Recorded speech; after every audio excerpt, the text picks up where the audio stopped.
متكبر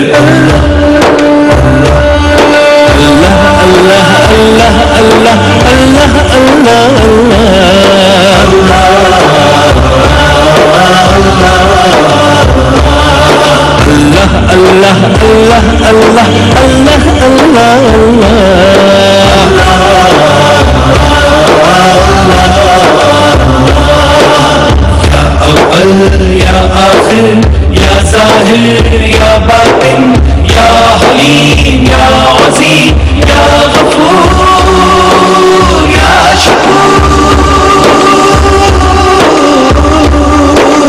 يا قدوس يا ملك يا جبار يا خالق يا قهار يا بصير يا وهاب يا جليل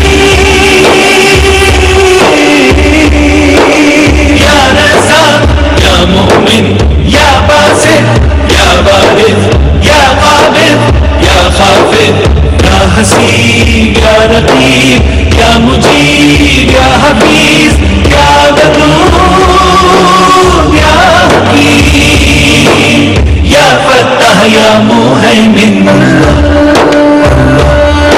الله الله الله الله الله الله الله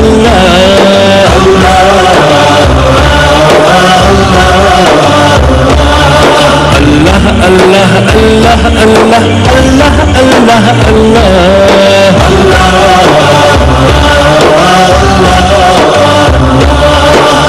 يا كبير يا مقيت يا عزيز يا عليم يا لطيف يا خبير يا سميع يا مبين يا محصي يا مبدي يا معيز يا مقيم يا معيد يا محيي يا حميد يا رشيد يا ولي يا وكيل. سؤال لازم بحمده عدد خلقه ورضا نفسه وزنة عرشه ومداد كلماته. اللهم صل على محمد وعلى ال محمد كما صليت على ابراهيم وعلى ال ابراهيم وبارك على محمد وعلى ال محمد كما باركت على ابراهيم وعلى ال ابراهيم في العالمين انك حميد مجيد. اللهم يا ربنا ويا الهنا ويا خالقنا ويا مجيب دعوة المضطرين ويا كاشف السوء عن المكروبين لك الحمد على كل حال وأنت المستعان وعليك التكلان في الرحمة والغفران. اللهم ألف بين قلوب المؤمنين والمؤمنات واصلح ذات بينهم وانصرهم على عدوك وعدوهم. اللهم انصر دينك وكتابك وسنة نبيك محمد صلى الله عليه وسلم على الدين كله وابرم لهذه الأمة أمر رشد يعظ فيه أهل طاعتك ويضل فيه أهل معصيتك إنك على كل شيء قدير. اللهم إنك عفو تحب العفو فاعف عنا. اللهم إنك عفو تحب العفو فاعف عنا. اللهم إنك عفو تحب العفو فاعف عنا. ربنا آتنا في الدنيا حسنة وفي الآخرة حسنة وقنا عذاب النار. ربنا آتنا في الدنيا حسنة وفي الآخرة حسنة وقنا عذاب النار. ربنا آتنا في الدنيا حسنة وفي الآخرة حسنة وقنا عذاب النار. لا إله إلا الله. اللهم اغفر لنا ذنوبنا وللمؤمنين والمؤمنات والمسلمين والمسلمات حيهم وميتهم شاهدهم وغائبهم قريبهم وبعيدهم إنك تعلم متقلبهم ومثواهم. لا إله إلا الله. اللهم اغفر لنا ذنوبنا وللمؤمنين والمؤمنات والمسلمين والمسلمات حيهم وميتهم شاهدهم وغائبهم قريبهم وبعيدهم إنك تعلم متقلبهم ومثواهم لا إله إلا الله اللهم اغفر لنا ذنوبنا وللمؤمنين والمؤمنات والمسلمين والمسلمات حيهم وميتهم شاهدهم وغائبهم قريب وبعيدهم إنك تعلم متقلبهم ومثواهم اللهم إنا نسألك الجنة الفردوس وعلما نافعا ورزقا واسعا وشفاء من كل داء اللهم إنا نسألك الجنة الفردوس وعلما نافعا ورزقا واسعا وشفاء من كل داء اللهم إنا نسألك الجنة الفردوس وعلما نافعا ورزقا واسعا وشفاء من كل داء ربنا اغفر لي ولوالدي وللمؤمنين يوم يقوم الحساب ربنا اغفر لي ولوالدي وللمؤمنين يوم يقوم الحساب ربنا اغفر لي ولوالدي وللمؤمنين يوم يقوم الحساب اللهم صل على محمد وعلى ال محمد كما صليت على ابراهيم وعلى ال ابراهيم وبارك على محمد وعلى ال محمد كما باركت على ابراهيم وعلى ال ابراهيم في العالمين انك حميد مجيد سبحان ربك رب العزة عما يصفون وسلام على المرسلين والحمد لله رب العالمين. أعوذ بالله من الشيطان الرجيم بسم الله الرحمن الرحيم الصلاة والسلام على رسول الله وبعد السلام عليكم ورحمة الله وبركاته. Nous rendons grâce à Allah subhanahu wa ta'ala, le clément, le tout miséricordieux, qui une fois encore nous a permis de nous retrouver autour de cette table ronde en islam, autour de laquelle nous proposons, Inch'Allah, aujourd'hui, de nous entretenir autour de la thématique sur la sunna du prophète Mohammed sallallahu alayhi wa sallam. La sunna, c'est le deuxième point focal de la charia. Nous savons que nous avons le Coran, ensuite la sunna du prophète Mohammed sallallahu alayhi wa sallam. L'islam, dans son ensemble, il est en opposition avec l'idolâtrie, avec la mécréance. La sunna, l'iman, donc la foi, est en opposition avec l'hypocrisie. L'iman contre l'hypocrisie. L'ihsan, lui, il lutte contre, comment on appelle ça, l'ostentation, le riya. Quant à la sunna, elle est opposée à la bid'a. La sunna, c'est quoi? Nous allons avoir la définition tout à l'heure à travers les interventions de nos frères. Donc, c'est sur ce sujet-là que nous nous proposons aujourd'hui de nous entretenir. Nous verrons au cours de ces débats les différentes sunnas, etc., etc. Wassalamu alaikum wa rahmatullahi wa barakatuh. Wa alaikum assalam wa rahmatullahi ta'ala wa barakatuh. Frère Abdel-Salam, en termes d'introduction, qu'est-ce que tu auras quelque chose à dire? Alhamdulillah Rabbil Alamin. ثم الصلاة والسلام على أشرف المرسلين محمد علم الهدى ومنار اليقين. Donc, Inch'Allah, si toutefois nous nous rappelons de ce qu'on avait dit la semaine passée, que l'homme aussitôt arrivé au monde, il est encore en train de retourner vers son Seigneur. Donc, il a un chemin à suivre qui doit l'amener vers Dieu. Et en voyageant, il nous faut nécessairement une provision. La première des provisions, c'est le Coran. Donc, on a parlé en large sur le Coran.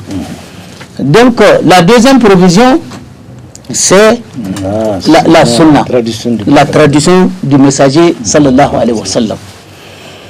Pour mieux comprendre le Coran, il faut nécessairement l'apport donc de la sunna. Vous voyez, tel que vous l'avez dit tout à l'heure, la profession de foi, c'est la ilaha illallah Muhammad Rasulullah. Donc c'est pour attester que Muhammad Rasulullah sallallahu alayhi wa sallam, donc il faut suivre ses pas, il faut suivre ses instructions. Ce qu'il aura donné comme information, il faut croire. Ce qu'il aura interdit, il faut s'abstenir. Ce qu'il aura ordonné, il faut exécuter. C'est lui qui a apporté le message. Voilà. Donc en un mot, Allah subhanahu wa ta'ala a donné délégation du pouvoir au messager sallallahu alayhi wa sallam. Au point où, quand Allah nous dit sallallahu alayhi wa ta'ala, adorez-moi, pour ne pas nous laisser en vain, il dit le type d'adoration que j'accepterai de vous, c'est tel que le messager sallallahu alayhi wa sallam m'a adoré. Quand tant que ce que vous faites n'est pas conforme à ces pratiques, donc c'est à rejeter. Donc c'est de cela qu'il s'agit, Inch'Allah, sur lequel donc chacun va essayer d'intervenir. Frère Massa. Oui. أعوذ بالله من الشيطان الرجيم. بسم الله الرحمن الرحيم والصلاة والسلام على رسول الله. Justement, moi j'allais dire que la sunna c'est la clé même pour tout musulman, pour tout être humain d'ailleurs, de savoir comment accéder à sa propre vie. C'est une clé pour savoir notre vie, c'est une clé pour savoir notre religion, c'est une clé pour savoir les moyens d'exercer notre foi vis-à-vis d'Allah subhanahu wa ta'ala. Pourquoi je dis que c'est une clé? Vous savez, le Coran c'est un livre. Et avant le Coran, il y avait d'autres livres qui sont là et qui ne sont pas envoyés comme ça directement donc, à l'humanité ou à des communautés. Mais c'est par un messager.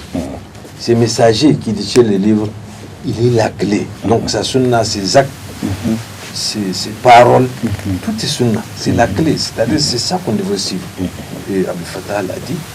Et les exemples sont vraiment légion, beaucoup d'exemples pour expliquer. En fait, lorsque les derniers mots du prophète lorsqu'il allait quitter ce monde d'ici-bas, c'était quoi? Les Sahaba, ses compagnons, ses proches, tout en pleurant, avec des larmes Aussi. chaudes, ils lui ont demandé, maintenant que tu t'en vas, comment on va faire avec notre vie? Non. Comment on va vivre notre vie? Maintenant que tu nous quittes, qui va nous guider? Qui sera notre clé pour savoir un problème s'il arrive dans la communauté, dans nos familles, dans notre propre vie? Bima taraktana Rasulullah. Et son dernier mot dit que taraktukum bi kitabillah wa bi sunnati wa sunnati khulafa ar-rashidin. Addu alayha bil Mahdiyyin. Masha'Allah. Adduha bin nawazil. Donc le prophète, lorsque ses compagnons l'ont demandé, en quoi est-ce que tu nous confies? Maintenant que tu nous quittes, toi qui es notre clé, chaque matin tu nous dis voilà comment il faut vivre. Ce jour-là, voilà comment il s'appelle. Tel temps là, voilà comment il ressemble, voilà comment il faut se comporter. Maintenant qu'il t'en va, comment on va faire? Il dit que taraktukum bi kitabillah wa sunnati, je vous laisse avec le livre d'Allah, c'est-à-dire les versets qui décrivent toute situation. Si vous ne trouvez pas la clé ou l'ouverture dans le livre saint, alors je vous laisse dans ma tradition, ma sunna, c'est-à-dire la tradition du prophète. Ce que je suis, ce que j'ai fait, ce que j'ai dit, qui était consigné dans différentes encyclopédies des hadiths et de Aqwal al-Rasul sallallahu alayhi wa sallam. Il dit, si vous ne trouvez pas au corps, vous avez Khulafa Rashidin, ce sont mes plus proches compagnons, tels que Abu Bakr Siddiq, Omar ibn Khattab, Ousmane, Ali, Baqiyat al-Khulafa Rashidin, Baqiyat al-Sahaba. Donc, il a dit qu'il faut suivre leurs instructions, jusqu'à ce que c'est venu aux autorités, mais qui sont des autorités purement religieuses qui ont la foi. Donc, c'est ça la clé. C'est ça, tout ça là, c'est l'ensemble de tout ça là qui s'appelle Sunna, et que c'est la clé, sans quoi on ne saurait même pas comment se positionner pour se coucher ou pour dormir, comment il faut gratter les et autres. Donc, moi je crois qu'il y a beaucoup de choses qu'on verra bien sûr. La définition de Sunna, c'est que le mot principal, moi je le qualifie de la clé pour la vie. Masha'Allah. Ibrahim. أعوذ بالله السميع العليم من الشيطان الرجيم بسم الله الرحمن الرحيم والصلاة والسلام على من لا نبي بعده. Effectivement, la sunna du prophète Mohammed sallallahu alayhi wa sallam, comme il vient de le dire, elle a été présentée par Allah subhanahu wa ta'ala comme une source du droit islamique, et le prophète Mohammed sallallahu alayhi wa sallam a présenté le cheminement. Tenez ma sunna et celle de mes compagnons. Mais le mot sunna a aussi sa valeur bien avant la révélation du Coran. Et dans la tradition pré-islamique, on qualifie de sunna toute attitude bonne et mauvaise. Et c'est ainsi que même de nos jours, se référer à la politique, à la tradition, il y a toujours un fondement. Que ça ait une origine totémique, l'héroïsme d'une personne, même en politique, on se réfère à tel courant, à tel courant, à tel courant, comme étant une source de référence, et voire même de vérité par celui qui devient adepte. Mais la sunna du prophète Mohammed sallallahu alayhi wa sallam, elle est définie comme l'ensemble des actes, des paroles, des choses prohibées par le prophète, consenties ou acceptées même tacitement. Quelque chose qui s'est passé après lui. En sa présence, comme Moustapha vient de le dire, le problème ne se posait pas. Il est là, il incarne le modèle, il tranche, il a renvoyé aux gens à ce qu'ils laissent le Coran, à la Sunna et aux personnalités, à savoir ses compagnons qui sont avec lui. Mais qui plus est, Allah subhanahu wa ta'ala a fondé, parce que il a fondé la personnalité du prophète Mohammed sallallahu alayhi wa sallam. L'ensemble d'actes accomplis, paroles tolérées, prohibées, consenties par le prophète Mohammed sallallahu alayhi wa sallam. Mais il faut que la personne aussi qui fait ces actes doit être digne de confiance. Mais le prophète, Allah subhanahu wa ta'ala, a justifié sa sunna, sa validité, accepté et faites foi à ce que le prophète fait en disant que le prophète Mohammed sallallahu alayhi wa sallam ne parle pas par la passion. Il ne parle pas sous l'effet de la passion subjectivement. Et il est un parfait modèle à suivre. Tout à fait. Ça, c'est la personnalité donc, qui incarne source de cette droit, de ce droit islamique, à savoir la sunna. Mais de même que les textes qui renferment, qui ont été pour la plupart recensés avec science, avec un maximum de précautions au 9e siècle. Ces textes ont aussi des recueils bien donnés. Parce que souvent on entend dire, mais chacun écrit de n'importe quoi, il parle de n'importe quoi. Les recueils dont on parle comme musulmans, dont on parle au nombre de 6 principalement, musulmans ou Bukhari, ce sont des recueils dignes de confiance qui renferment des milliers de hadiths et qui ont été recensés avec foi, avec un maximum de précautions. Et c'est ça qui constitue les documents de référence de la sunna du prophète Mohammed sallallahu alayhi wa sallam. Masha'Allah. Alors, nous voyons, frère Abdel Fattah, que le prophète sallallahu alayhi wa sallam, c'est lui qu'Allah subhanahu wa ta'ala a choisi pour mener cette mission, et qu'à l'intérieur même du Coran, nous retrouvons des injonctions pour tous ceux qui veulent se soumettre à la volonté de Allah subhanahu wa ta'ala, c'est-à-dire accepter cette religion. Ils doivent forcément prendre le prophète sallallahu alayhi wa sallam comme le modèle de leur comportement, conformément à ce que le Coran dit. لَقَدْ كَانَ لَكُمْ فِي رَسُولِ اللَّهِ أُسْوَةٌ حَسَنَةٌ لِمَنْ كَانَ يَرْجُو اللَّهَ وَالْيَوْمَ الْآخِرَ. Nous voyons alors que c'est un impératif. Si on veut se conformer à ce que Allah subhanahu wa ta'ala aime et agrée, il y a inévitablement à se conformer à l'enseignement du prophète Mohammed sallallahu alayhi wa sallam, parce qu'il est le premier interprète d'abord du Coran, il est le premier professeur du Coran, il est le premier enseignant, et nous voyons les tout premiers versets qui invitent le prophète sallallahu alayhi wa sallam, la méthodologie qu'il doit utiliser pour que le message passe. Quand nous avons ce verset qui dit وَلَا كُنْتَ فَزًّا غَلِيظَ الْقَلْبِ لَانفَضُّوا مِنْ حَوْلِكَ فَاعْفُ عَنْهُمْ وَاسْتَغْفِرْ لَهُمْ وَشَاوِرْهُمْ فِي الْأَمْرِ فَإِذَا عَزَمْتَ فَتَوَكَّلْ عَلَى اللَّهِ إِنَّ اللَّهَ يُحِبُّ الْمُتَوَكِّلِينَ. Donc, impérativement, le croyant qui veut se conformer à ce que Allah subhanahu wa ta'ala, il faut qu'il suive la sunna du prophète sallallahu alayhi wa sallam. Bon, pour que nous parlons à des gens différents. Tout à fait. Un exemple de sunna que je voudrais donner. Le messager sallallahu alayhi wa sallam, un jour, il allait rencontrer un compagnon. Ce compagnon-là a eu entretenu des relations sexuelles avec sa femme.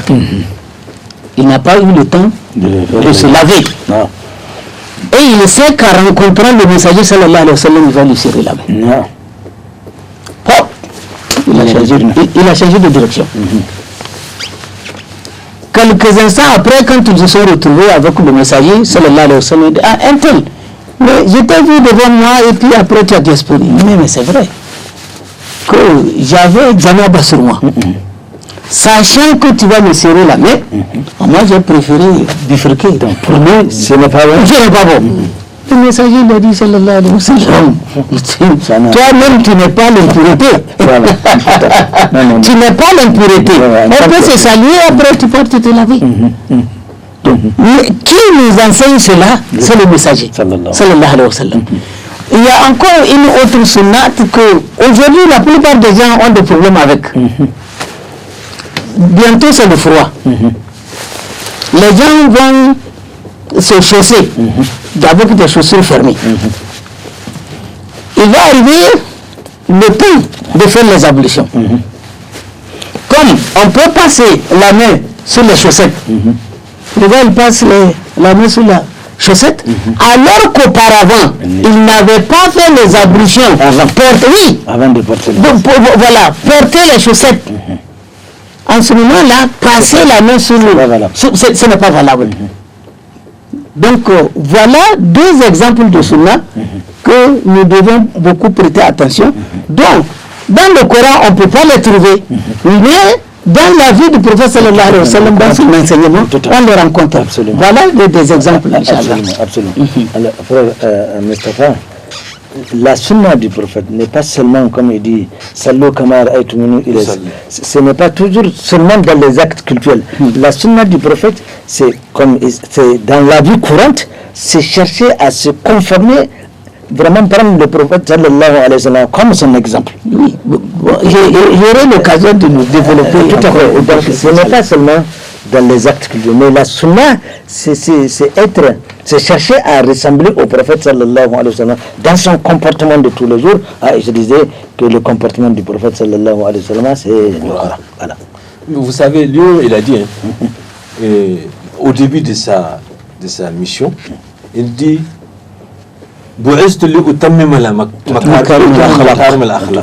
il a dit à sa communauté, je ne suis envoyé que pour parfaire les bons comportements, les bonnes mœurs. Pour incarner les bonnes mœurs, pour vous apprendre, pour que vous m'imitez dans tout ce que je fais. Justement.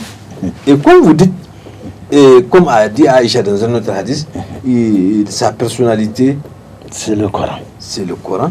Et c'est vrai parce que même le Coran un Coran vivant qui marche sur la terre. Mais le Coran lui-même, il l'a dit. Non. Il l'a dit à plusieurs exemples.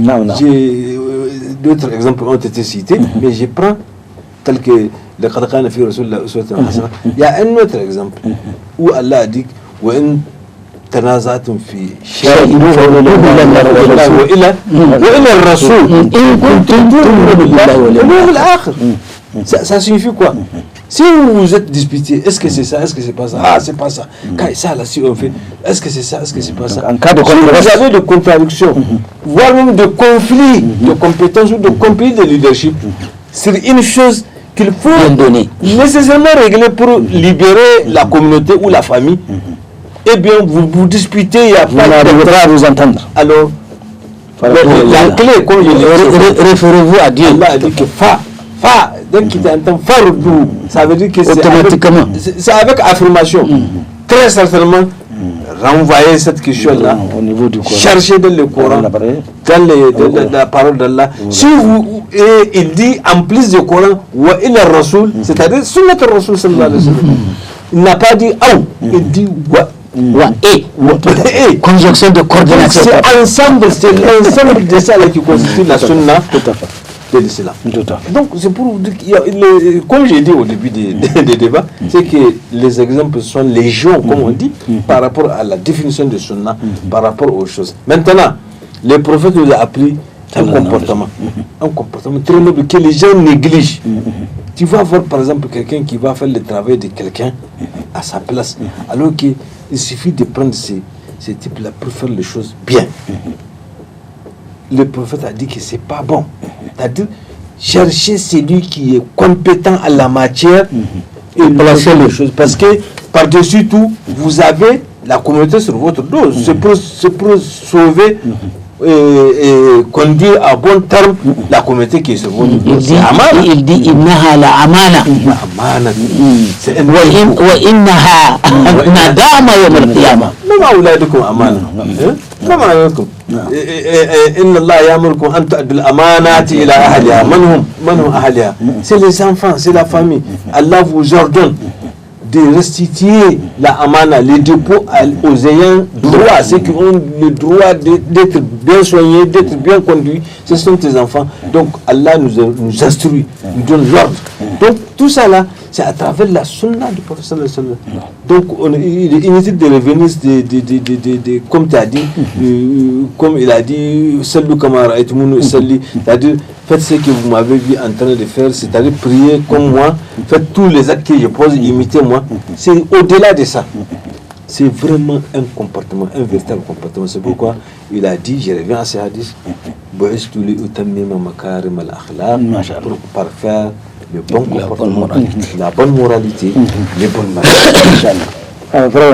Les ulémas ont classifié la sunna selon une version en 3 différentes sunnas. Il y a la sunna mubayyana, c'est-à-dire Allah a dit Akim Salah, donc accomplissez la prière, et le prophète, conformément à cette heure-là, il a enseigné comment il faut faire la sunna. Ensuite, il y a la sunna qu'ils appellent la sunna shar'iyya, c'est-à-dire le prophète sallallahu alayhi wa sallam, tout à l'heure tu as évoqué, Allah a accordé un pouvoir plénipotentiaire au prophète sallallahu alayhi wa sallam quand il dit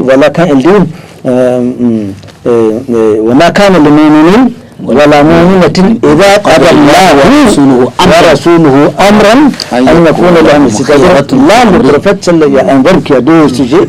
Le premier sujet c'est Allah, le deuxième c'est le prophète. Donc le prophète aussi peut dire voilà, faites ceci, et on doit s'y conformer. Et maintenant il y a la sunna qu'il appelle la sunna ala jibillat al-insaniya, c'est-à-dire le prophète sallallahu alayhi wa sallam, lorsqu'il se mariait, il a toujours versé 500 dirhams à toutes ses épouses. Cette somme est importante. Si on dit, ça veut dire une somme spécifique. C'est-à-dire là, le prophète, on ne peut pas le copier. Autant il s'est marié à un certain nombre de femmes, autant il ne nous est pas permis de suivre cette. Donc il y a cette somme-là, ils l'ont catégorisée en 3 sunnas, et l'un dans l'autre, il faut se conformer. Lui-même, quand il dit, إذا أمرتكم بشيء فأتوا به ما استطعتم ما نهيتكم عنكم فانتهوا. Donc lui-même il nous a mis à l'aise s'il nous ordonne selon ce pouvoir qu'il a de faire telle chose, que chacun selon ses moyens, parce qu'il sait que nous ne sommes pas tous identiques en matière de dévouement, mais ce que je vous interdis, Allah ça abstenez-vous.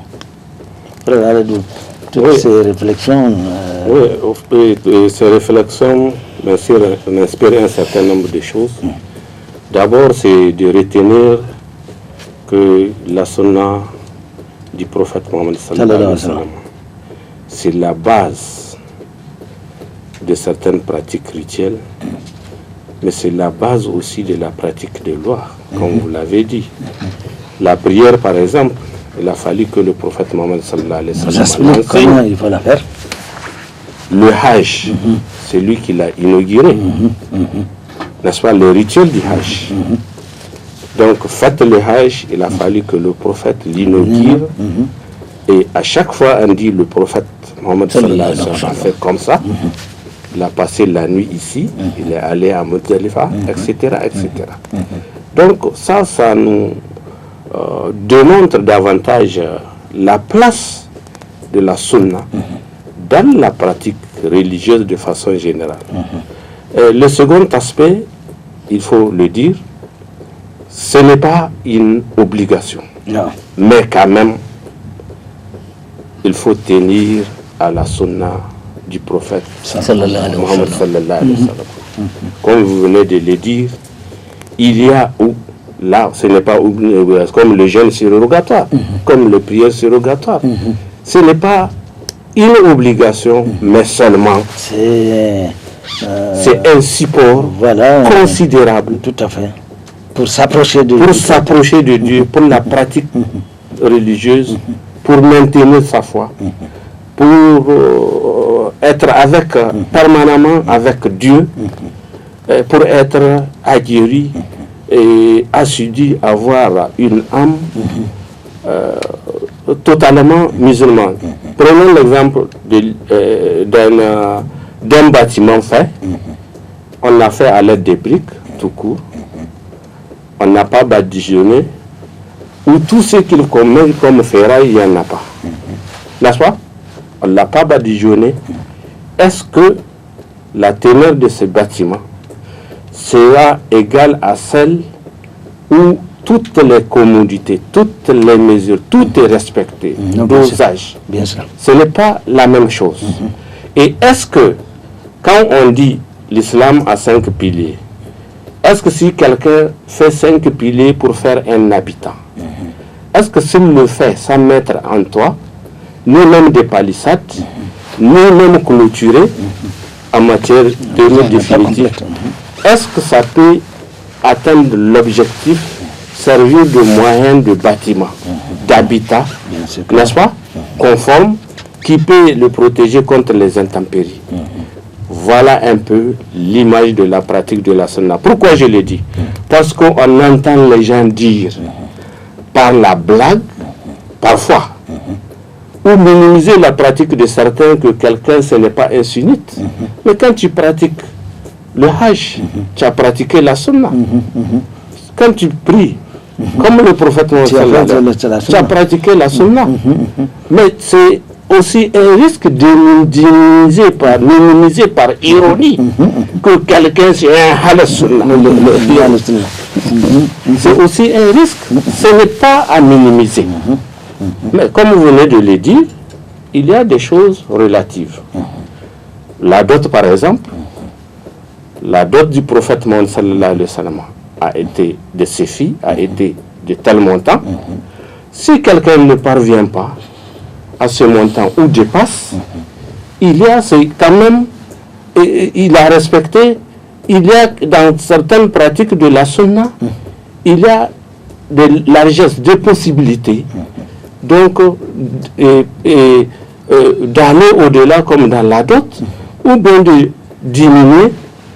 Il y a des possibilités, ça fait partie de la miséricorde qu'il y a toujours dans la pratique de la religion. Mais ne minimisons pas la sunna du prophète, même en termes de blague. Tout à fait. C'est important. C'est extrêmement important, ne minimisons pas. Et puis, même quand on dit surrogatoire, Dieu a édicté ces choses avec science. Celui qui jeûne, les jeûnes surrogatoires, même physiquement, même consciemment, même spirituellement, il a des retombées que lui-même témoigne. Bien sûr. Celui qui fait charité surrogatoire qui n'est pas zakat, au moins périodique, même lui, il a des retombées, mais avec l'aide de Dieu, même lui sensiblement avec l'aide de Dieu, il peut se rendre compte de certaines bénédictions divines. C'est pourquoi la sunna, elle est à tenir, et surtout que le prophète a dit, tenez à ma sunna et celle du prophète Mohammed sallallahu alayhi wa sallam. Et des compagnons. Donc, sunna du prophète, la personne du prophète, la personne des compagnons du prophète, leur personnalité aussi est à respecter. Masha'Allah. Frère Abdel Fattah, donc je m'en vais encore nous donner un autre exemple. Vous voyez, le messager nous a dit sallallahu alayhi wa sallam, innamal a'mal binniyat. Non.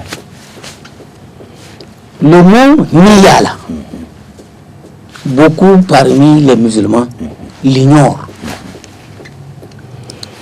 Et ce que le messager nous a dit est là, que chaque acte que l'on pose dépend de l'intention qui le motive.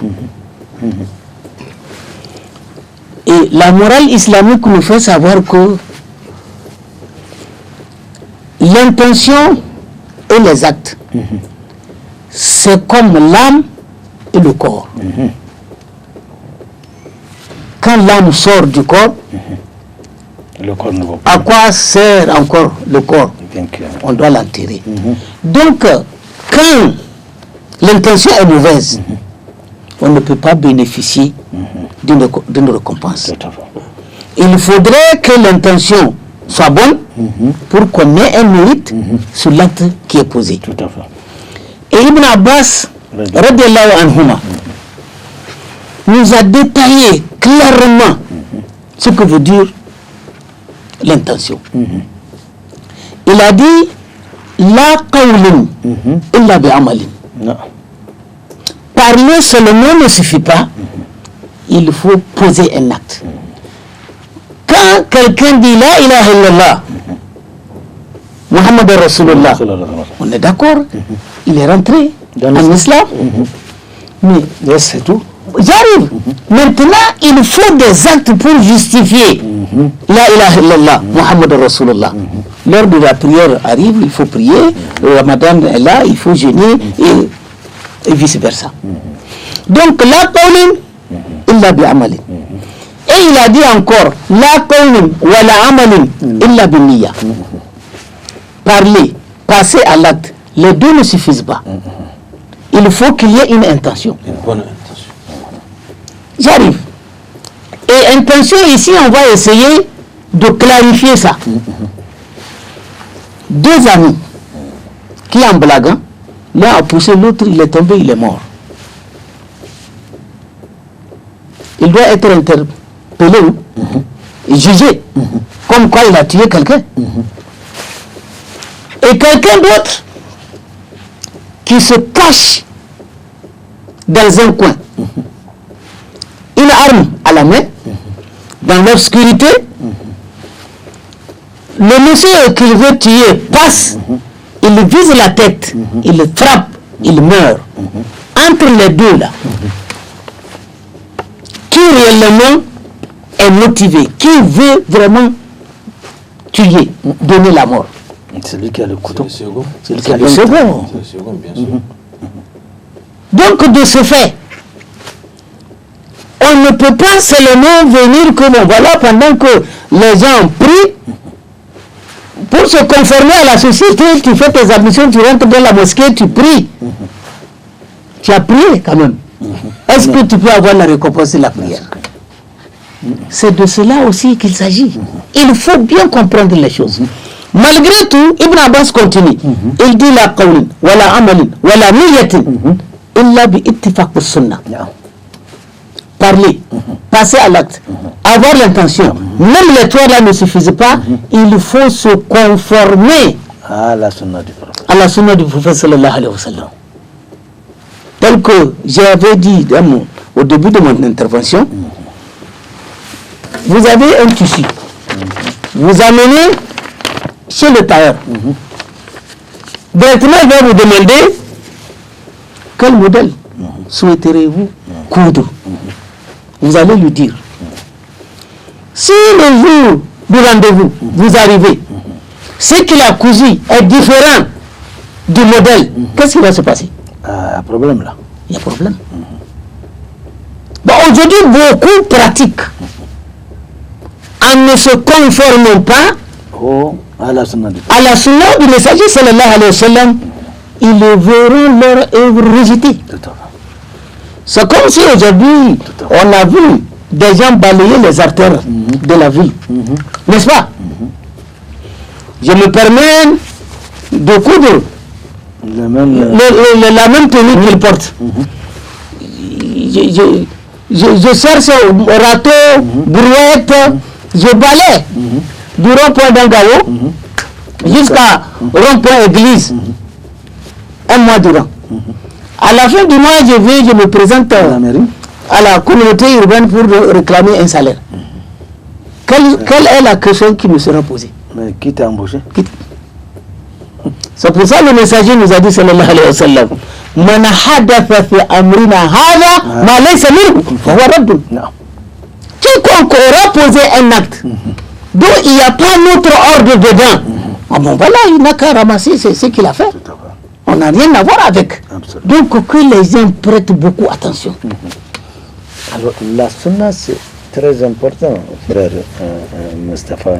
Bien que aujourd'hui, ce n'est pas tellement la préoccupation. Peut-être il y a un manque de connaissances par rapport à ça.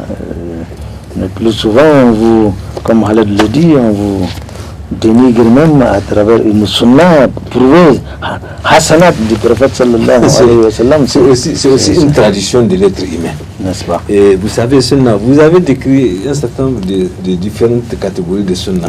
Et je vais intervenir là-dessus. Et c'est que les gens ne faut pas aussi se fier simplement à ce que nous avons dit tantôt, c'est-à-dire c'est camper sur les livres, sur les choses. Non, il y a des traditions qui sont juste dans les livres, mais qui dépendent de vous. Je m'en vais par exemple.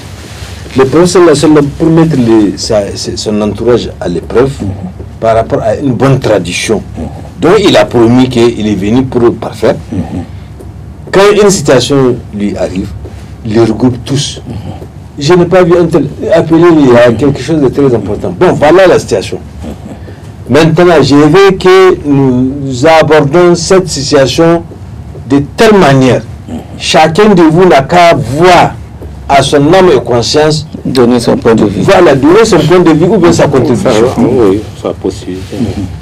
Donc il y a une certaine possibilité offerte aux compagnons de s'exprimer. Partager la situation. Parce que Consultation, tout à fait. il est là pour nous. Il est là pour nous, le professeur. C'est pour nous que je ne suis pas seul avec vous. Vous aussi, vous avez votre place.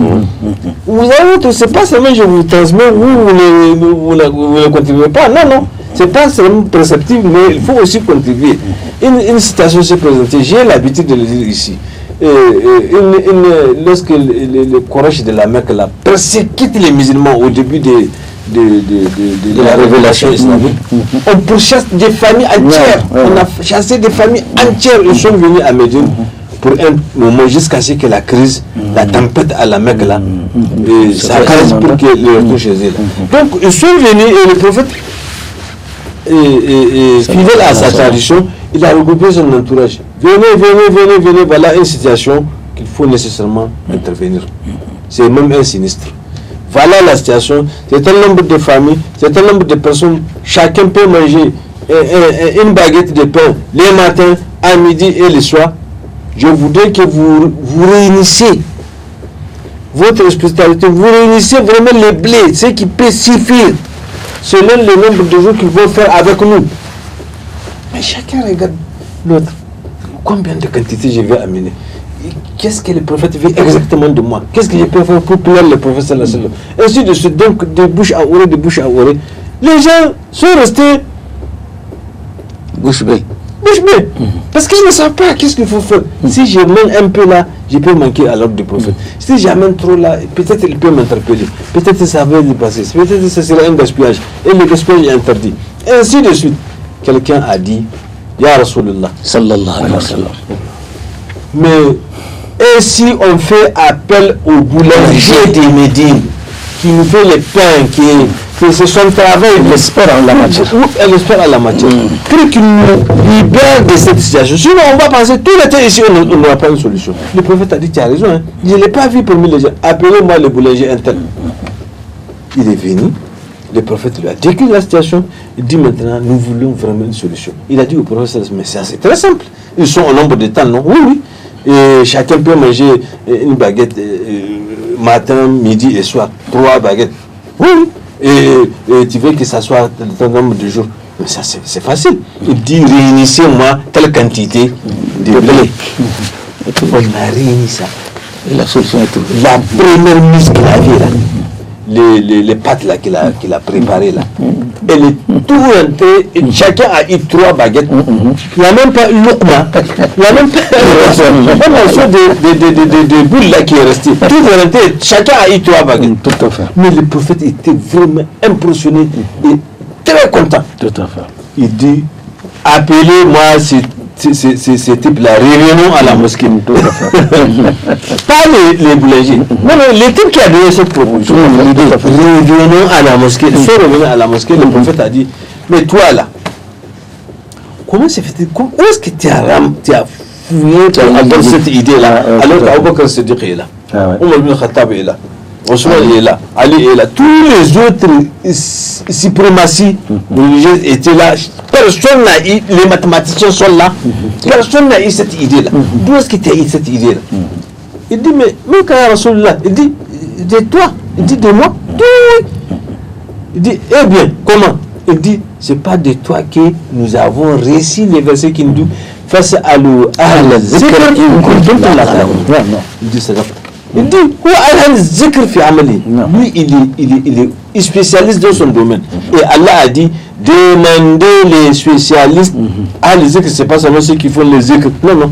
Ceux qui ont les savoirs. Ceux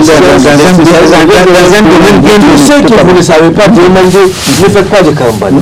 Donc, voilà, c'est une sunna du prophète. On ne fait pas parce que je suis malade. Non, non, moi, je n'ai pas chez un médecin. J'ai lu juste pour Allah et puis c'est fini. Non.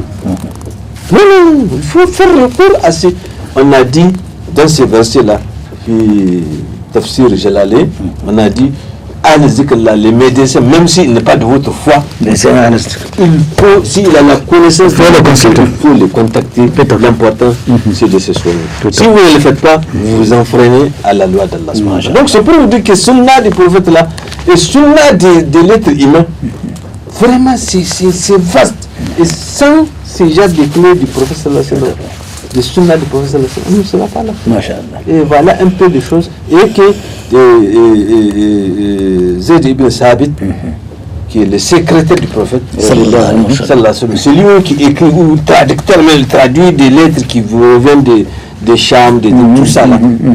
Zayd ibn Sabit a dit, pour expliquer cet événement, il dit, العلم علمان وعلم الطب للأبدان وعلم الفقه للأديان. Il dit la science, le savoir est multidimensionnel. Laissez la connaissance, la situation de médecine, de corps, la maladie, les soins corporels là, aux médecins. Toi, en tant que faqih, c'est-à-dire un malam, un érudit, ne prend pas la situation d'un tel pour traiter, ne met pas un garagiste à la place d'un médecin. Donc, ainsi de suite. Il dit que ceux qui ont le savoir de la jurisprudence là, ça c'est pour les religions, allez-y les demander là-bas. Mais ne demandez pas à un médecin. C'est quoi Aya Kaza? Non, il ne peut pas te le dire. Bien sûr. Mais dis-lui c'est quoi le mot de tête là? Qu'est-ce qu'il faut faire pour savoir les choses? Voilà un peu la sunna, la tradition des êtres humains et qui est incorporée dans la sunna du prophète sallallahu alayhi wa sallam. C'est ça. Alors, depuis le concept même de sunna est apparu depuis pas très longtemps. Hein, c'est-à-dire, il y a des périodes où on ne parle pas, le mot sunna même n'apparaît pas dans le langage des gens, mais alhamdulillah, avec l'évolution de la science, c'est toute une science qu'il faut à étudier, la science des hadiths, et les ulémas ont abattu un travail vraiment très très important depuis qu'on a commencé à expliquer ce que c'est que la sunna du prophète, et ma foi, je pense que le croyant a tout intérêt à s'y confirmer afin de voir ses œuvres acceptées par Allah subhanahu wa ta'ala. Mais au-delà de cela, on constate que y a des gens qui, parce que peut-être je ne veux pas dire qu'ils ne veulent pas comprendre de la sunna, mais c'est comme si ils ont constaté qu'il y a une catégorie de gens qui se sont accaparés la sunna et que les autres, tu l'as évoqué tout à l'heure, c'est comme si les autres n'appliquent pas la sunna. C'est-à-dire que ce débat, il est là, mais bon, la sunna, elle reste toujours, hein, n'est-ce pas? Oui, en fait, la sunna, c'est quelque chose de très fondamental. Et si on regarde les 5 piliers, tout est accompagné par des actes sunna. La ilaha illallah pour quelqu'un qui s'islamise ou qui pratique l'islam, il faut qu'il accompagne par du zikr, verbale ou de la lecture du Coran. La ilaha illallah, astaghfirullah. C'est surrogatoire. N'est-ce pas? Ça, c'est par rapport au premier pilier. Par rapport à la prière, il y a toutes ces prières. Toutes les sciences de Toutes les sciences et toutes les chaînes de prières par jour journalière, nocturne, que le prophète Mohammed sallallahu alayhi wa sallam a inauguré. Et avec même des promesses, quand tu pries à tel moment, Allah va te donner ceci. Des prières de jour comme de nuit. Chacune avec sa valeur, des prières surrogatoires de la fin de la journée, du début de la nuit, du milieu de la nuit, n'est-ce pas? De la fin de la nuit, etc. etc. Quand on regarde le Hajj, il y a la Umrah à côté. C'est un acte sunnah. Quand on regarde la zakat, il y a non seulement la zakat al-fitr, il y a l'immolation de l'Aïd al-Kabir, il y a également des charités journalières. Tout ça, c'est pas obligé, mais c'est surrogatoire. Mais il faut voir tout ce qu'on dit comme valeur, comme importance, comme récompense. Si nous, on analyse, c'est pas quantifiable. Par exemple, on dit quand tu restes après la prière jusqu'au lever du soleil, tu accomplis, en train de faire l'ikr, tu accomplis combien de rakas? 2 rakas, tu auras la récompense de quoi? Hajj et Umrah exaucé. Hajj et Umrah exaucé. Et ça, c'est quoi? C'est du surrogatoire. Est-ce que on a bonne raison de ne pas appliquer? Non, il n'y a pas de c'est même risqué. C'est pour parler d'un phénomène. On remarque qu'on a tendance à tout laisser la société qui s'en a là. Tout à fait. Assalamu alaikum. On s'en va. Mais alhamdulillah, là ça va. Alhamdulillah, oui, on pratique, on est dedans. On a le titre du musulman, on pratique, là ça va puisqu'on pratique. Mais laisser la sunna en termes pratiques, c'est laisser quelque chose de très important. Parce que le risque c'est quoi? Quand on accomplit la sunna en termes de charité, en termes de Umrah si on a le moyen, en termes de jeûne surrogatoire, ça peut détériorer la foi, ça peut grignoter. Mais maintenant, il faut aller. Le risque, c'est que même dans la prière, on risque d'être parmi ceux qui prient avec nonchalance. Et qu'est-ce que Dieu dit? Ou ceux qui négligent la prière. Oui, ou encore, le grave risque, ce que ça peut amener même le doute dans la foi. C'est pourquoi la sunna, c'est un support. C'est un support, voilà. C'est un support, un rempart. Et c'est quelque chose qui repêche et qui rend consistant la pratique. Ça raffermit la foi, ça raffermit la volonté, ça raffermit la pratique. C'est pourquoi la sunna, même d'un point de vue pratique, certes, il faut prendre à la mesure de sa taille, comme on peut, certes, mais il ne faut pas abandonner la sunna. Ou dire que moi je suis un musulman modéré, en laissant, comment dirais-je, des pratiques surrogatoires tomber, et en faisant donc quelqu'un qui pratique l'islam comme on dit modéré, c'est-à-dire tu laisses une partie de la sunna et ça t'éloigne de l'essentiel. Oui, on ne peut pas s'éloigner de l'orthodoxie et prétendre pratiquer l'orthodoxie et avoir les retombées qu'on a allouées. Donc c'est pourquoi d'un point de vue pratique, il faut accompagner avec la sunna. Il ne faut pas, on n'a pas dû de passer toute la nuit. Même Dieu l'a dit. Les personnes l'ont dit. Oui, il a dit. Mais il faut tenir à la sunna du prophète Mohammed. Et les compagnons du prophète Mohammed ont toujours été attentifs. minutieux à l'égard de la sunna du prophète Mohammed sallallahu alayhi wa sallam. À tel enseigne que on rapporte qu'à une occasion, les compagnons du prophète Mohammed sallallahu alayhi wa sallam étaient des passages et on les a vus s'accroupir quelque part, alors qu'il n'y a aucun obstacle. Rien ne dérange et tous ils se sont accroupis pour continuer. Tout simplement, c'est pour respecter, appliquer la sunna. Parce que se disait qu'au temps du prophète Mohammed sallallahu alayhi wa sallam, il y avait un arbre. Quand il vient à l'endroit, il s'accroupit avant de passer. Et ils ont appliqué la même chose. Et au temps de Omar ibn Khattab, après la mort du messager d'Abou Bakr Siddiq, le premier calife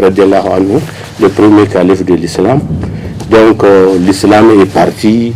Et maintenant, il y a un peu la richesse, la ganima, tantôt la zakat qui commence à arriver et certains à l'écart ont fait la choura pour dire que maintenant ça commence à aller. Donc il faut proposer au chef de croyants de faire un plat pour amener donc, à l'administration de Omar pour que l'entourage mange. Mais tous les partisans de la réunion, personne, ils ont eu du mal à aller individuellement ou collectivement lui rapporter, n'est-ce pas, l'information, la proposition. Mais il a fallu qu'on utilise sa fille Hafsa radiallahu anha. Donc elle-même, elle a commencé en hésitant, en balbutiant, et il a compris là où elle veut venir. Elle a dit, si j'avais su ceux qui ont fait cette proposition, il allait les sanctionner d'une de ces façons. Parce qu'il a dit, les devanciers là, ils ont passé, ils ont réussi. Le prophète sallallahu alayhi wa sallam, Abou Bakr, lui ne va jamais s'écarter. Absolument. Ils ne l'ont pas fait, lui ne va pas prendre tout ça, c'est la recherche de la confirmation à la sunna du prophète sallallahu. Alhamdulillah Rabbil Alamin. On a 6-7 minutes. Oui, c'est pour matérialiser ce que vous venez de dire ensemble. Vous voyez, il y a 12 rakats surrogatoires liés aux prières obligatoires.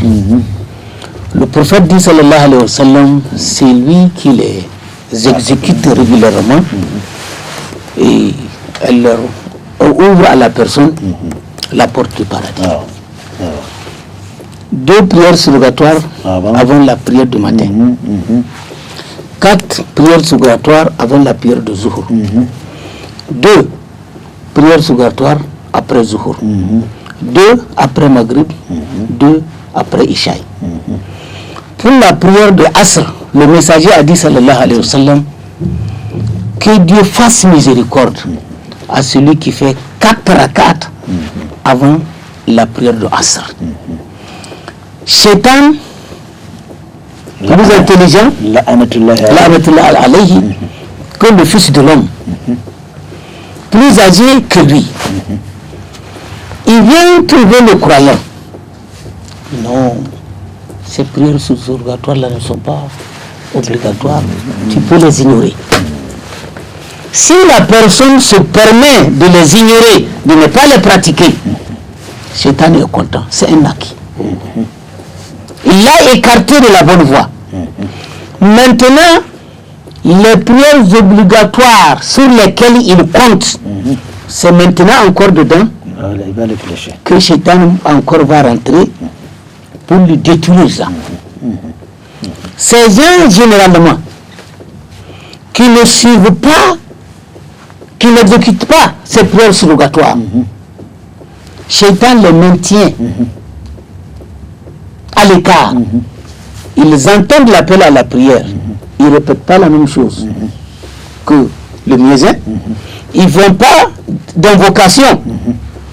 Et après l'appel à la prière, le fait de cheminer pour aller à la mosquée tranquillement, ils ne font pas. Ils restent dans leur coin. Jusqu'à même déléguer des petits-enfants. Voilà, est-ce que lui-même est déjà arrivé? Est-ce que déjà il y a eu Ikama? Alors que le messager nous a dit, sallallahu alayhi wa sallam, Outu salat bis sakina. venez à la prière le plus tranquillement possible. Quand, là où vous avez fini les ablutions, correctement, après avoir fait l'invocation après les ablutions, la porte du paradis vous est ouverte. Parce que vous êtes en vie, vous ne rentrez pas. Et à partir de là où vous avez fait les ablutions, vous soulevez le pied droit, vous avez 10 mérites. Le pied gauche, vous avez 10 péchés effacés. Vous êtes élevé en degré 10 fois jusqu'à ce que vous arriviez à la mosquée. Vous faites les rak'at, vous êtes récompensé. Le temps que vous mettez pour attendre la prière, toutes les invocations que vous faites, c'est des invocations exaucées. Et en même temps, les anges demandent encore au Seigneur, ton fidèle qui est là, qui attend la prière, qui est dans la pureté, oh Dieu, fais-lui miséricorde et pardonne-lui ses péchés. Malheureusement, ceux qui ne font pas ça là, le jour où par hasard ils sont venus à la mosquée et que l'imam est un peu en retard, vous allez voir, c'est des gens agités. Et l'imam n'est pas encore arrivé, nous on est pressé pour quitter. Donc ils vont prier d'une façon expéditive. Et c'est très grave. Pendant que c'est des gens qui généralement, ils peuvent dévancer l'imam dans la génuflexion, ou dévancer l'imam dans la prosternation, ou des fois même ils vont faire le salut avant lui. Et la situation est très très grave. Qu'Allah nous assiste. On a 3 minutes. Mustafa. Je vais très rapidement dire un mot sur le surrogatoire, parce qu'il n'y a pas moyen de poser une longue question qu'on ne peut pas avec les minutes qui restent. Il y a même dans la sadaqat, l'aumône. Il y a une aumône surrogatoire. Je m'explique. Un jour, chez Aïcha, radiallahu anha, la femme du prophète sallallahu alayhi wa sallam, la plus choyée d'ailleurs, entre guillemets, n'est-ce pas?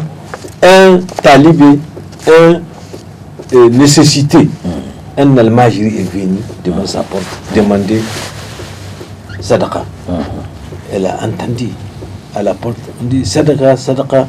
Qu'est-ce qu'elle a fait? Elle a pris un dirham, elle a mis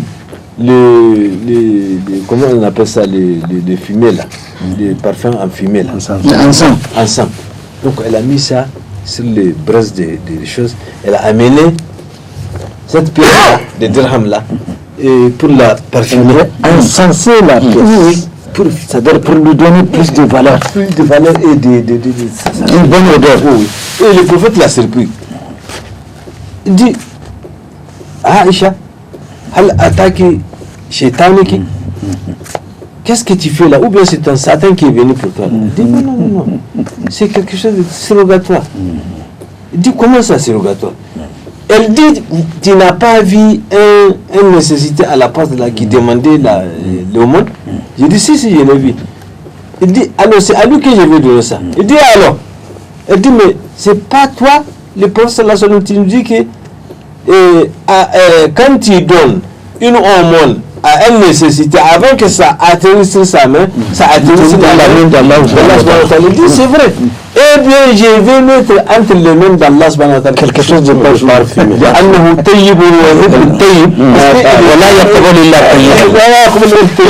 Il dit, c'est il dit, je t'ai jamais interpellé Aïcha sans que je trouve que tu connais ta leçon.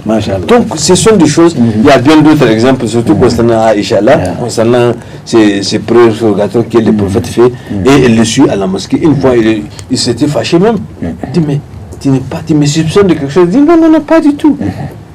Mais Allah n'a pas dit, wa antum libasin lahum, wa hum libasin lahum. Antum libasin lahum, wa hum libasin lahum. Je devais être ta chemise, c'est la nuit. On a le droit d'être à côté de toi pour te protéger. Oui, pour te protéger. Il a répété la même chose. Aïcha, ma atatki bi amrin illa wajadtaki sadiqa fi. Masha'Allah. Frère Haladou, tu as 1 minute pour compléter ce débat. On a parlé de la sunna du prophète Mohammed sallallahu alayhi wa sallam et par là même du surrogatoire. Le prophète Mohammed sallallahu alayhi wa sallam a dit, tant que l'être va s'atteler à accomplir du surrogatoire, nous venons de tous de le répéter, de ne pas minimiser la pratique de la sunna. C'est quelque chose de capital, extrêmement important. Et le prophète Mohammed sallallahu alayhi wa sallam a dit, tant que le fidèle va s'atteler à accomplir la sunna surrogatoire, et également nous venons d'évoquer que chaque acte obligatoire à partir surtout des 5 piliers, il y a du surrogatoire. Allah doit finir par aimer celui qui s'attelle continuellement à faire des actes surrogatoires, et quand Allah finira par l'aimer, Allah va intimer l'ordre à l'ange qui va s'élever au-dessus du monde pour dire qu'il l'aime, et les créatures de Dieu vont l'aimer. Donc accomplir les prières surrogatoires, les actes surrogatoires revient en somme à s'approcher de Allah subhanahu wa ta'ala. Il permet de s'approcher d'Allah subhanahu wa ta'ala. Voilà qui met fin à ce débat sur la sunna. Cela donc nous rappelle que nous avions parlé d'Al-Kitab, nous avons parlé de la sunna. Qu'Allah fasse que nous soyons des gens qui sont attachés à la sunna, parce que soit on applique la sunna, soit on lui tourne le dos, ou soit on rentre dans la surface de la bid'a qu'Allah subhanahu wa ta'ala. Mustafa, tu nous clôt cette table ronde par une prière. داخل السلم كافتك داخل السلم كافتك اللهم اجعلنا داخل السلم كافتك لا اله الا انت اللهم اصلح لنا ديننا ودنيانا اللهم اصلح لنا ديننا ودنيانا اللهم سامحنا باخطائنا اللهم انفعنا بسنه الرسول صلى الله عليه وسلم اللهم انفعنا بسنه الرسول صلى الله عليه وسلم اللهم اصلح ديننا ودنيانا اللهم اغفر لنا باب الخير واغفر لنا باب الشر بحرمه سيدنا محمد صلى الله عليه وسلم كافتنا لقد جاءكم رسول من انفسكم عزيز على ما انتم حريص عليكم بالمؤمنين رؤوف رحيم وأن تولوا فقل حسبي الله لا إله إلا هو عليه توكلت رب العزيز الله ملائكته يصلون على النبي صلى الله عليه وسلم تسليما سبحان ربك رب العزة عما يصفون وسلام على المرسلين والحمد لله رب العالمين والسلام عليكم ورحمة الله وبركاته. L'élément sera rediffusé Inch'Allah le jeudi à partir de 17h30. Salam alaikum. Wa alaikum assalam.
متكبر الله الله الله الله الله الله الله